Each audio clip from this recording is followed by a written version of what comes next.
Praise the Lord, प्रभु की स्तुति हो। गुड मॉर्निंग, कैसे हैं आज आप? हम लोग भजन संहिता का ऑलमोस्ट 75% अभी पढ़ चुके हैं, मतलब पढ़ रहे हैं अभी 150 चैप्टर्स, राइट? ह्यूज एक्चुअली बहुत बड़ा बुक है। लेकिन क्या आपको पता है क्या भजन संहिता सबसे बड़ी पुस्तक है? नहीं।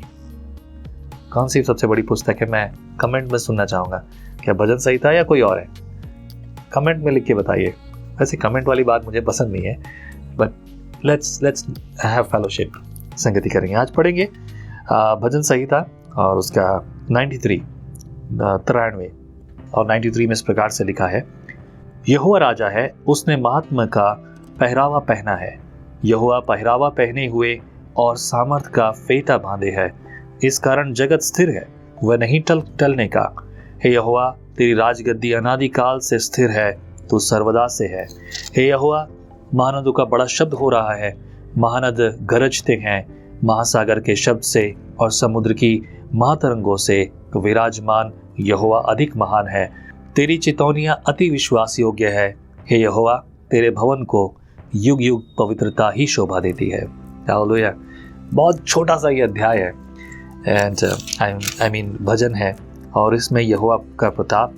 एंड ये किसने लिखा है, किसने कहा है, कोई यहाँ मेंशन नहीं है। ऐसे और भी आपको मिलेंगे, जैसे भजन 91 बहुत सारे लोगों को ये बहुत पसंद है और वो इस भाग से पढ़ते हैं।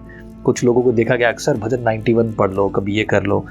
एक चीज़ मुझे याद आ रही है, मैंने कुछ लोगों को देखा है, वो ये कहते हैं कि जब तुम घर से निकलो तो ये वचन पढ़ कर निकलो, जब तुम ये काम करने लगो तो ये वचन पढ़ के निकलो। मुझे ये बात सही नहीं लगती।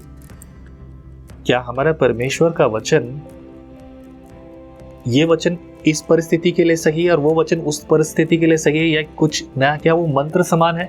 नहीं, वो मंत्र समान नहीं है। आप चाहे जो कुछ करें मेरे प्रियो, परमेश्वर का वचन काफी है। लिखा है परमेश्वर के वचन में, तुम जो कुछ करो उसी को स्मरण करके करो। लेकिन किसी एक वचन को अगर आप बना रहे हो तो ये आप एक नियम और कानून या व्यवस्था बना रहे हो और बाकी सब लोग भी वैसे ही करने लगेंगे। मैं इस प्रकार की इजाज़त नहीं देता, और विजनरी कलीसिया में लोग ऐसा नहीं करते। पर मैंने कुछ ऐसे लोगों को सुना है, देखा है, वो ये सब करते हैं। उन्हें लगता है कि भजन संहिता 23 पढ़ने से ये हो जाएगा, भजन संहिता ये पढ़ने से ये होगा। परमेश्वर के वचन को याद रखो, वो काफ़ी है। अगर आप ईमानदारी से गहराई से पढ़ रहे हो ना, तो ठीक समय पर, जिस समय जो आवश्यकता है, परमेश्वर का वचन आपको पवित्र आत्मा याद दिलाएगा और वो आपके लिए सामर्थ का कारण ठहरेगा। आपके आनंद में दुख का वचन परमेश्वर याद नहीं दिलाता, आपके दुख में आनंद का वचन परमेश्वर याद दिलाता है, ताकि आप उस दुख में भी आनंद मनाओ। आपको जब डर लगता है तो परमेश्वर का वचन आपको याद दिलाता है। आप जब समस्या में पड़ते हो तब परमेश्वर का वचन आपको याद आता है, ठीक आपकी ज़रूरत के अनुसार। वैसे ये मनुष्य का स्वभाव है, ऐसा ही परमेश्वर ने बनाया, क्योंकि ये उसी के स्वभाव में है, उसी के स्वरूप में और उसी की समानता में है। प्रभु आपको फलवंत और बलवंत करे। याद रखिए, अपने घर परिवार में, अपनी आत्मिकता में नियम मत बनाइए। किसी भी बात को नियम की तरह फॉलो मत कीजिए। Just enjoy that. This is word of God.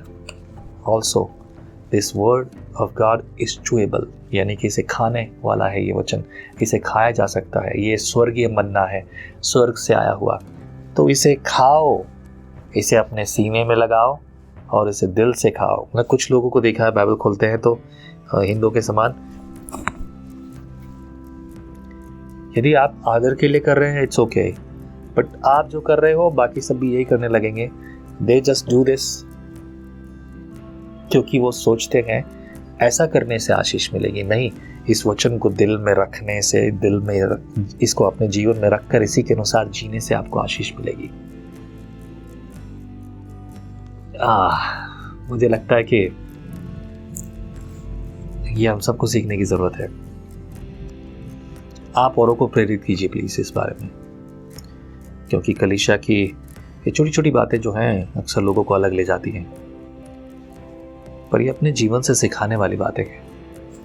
प्रभु बुद्धि दे, ज्ञान दे, तेरे लोगों को तू अपने हाथों में ले, उनकी चिंता को, उनके बोझों को दूर कर और उन्हें खड़ा कर। प्रभु किसी प्रकार की ऐसी शिक्षाओं में जो कि बुराई और गलत चीज़ों की ओर ले जाती है, उन सब से बचा कर रख और आगे बढ़ा, तेरी मर्जी में चला। सब बातों में तेरी स्तुति, तेरी तारीफ पुकारी जाए। उनके जीवन से, हर भाग से प्रभु, धन्य तू, धन्य तेरा राज्य, धन्य तेरा सिंहासन। हर दिन हर व्यवस्था जो तेरी ओर से है प्रभु, उसे फलवंत कर, बलवंत कर। और प्रभु मेरी अगुवाई कर कि मैं आत्मा से, सच्चाई से तेरी सेवा करने वाला ठहरूं। मसीह यीशु के नाम से दुआ में मांगता हूँ, आमीन। आमीन। प्रभु आपके लिए मार्ग खोले, उसकी भलाई आपके लिए हो। जय मसीह की। परमेश्वर का वचन जीवन देने वाली रोटी है। आओ हम इस जीवन देने वाली रोटी का और मजा लें विजनरी टीवी पर। हम हमेशा सोचते हैं कि शायद मैं भी बाइबल कॉलेज जाकर बाइबल को अच्छे से सीखता, और अब आपके लिए है visionary TV, deep Hindi Bible study के लिए।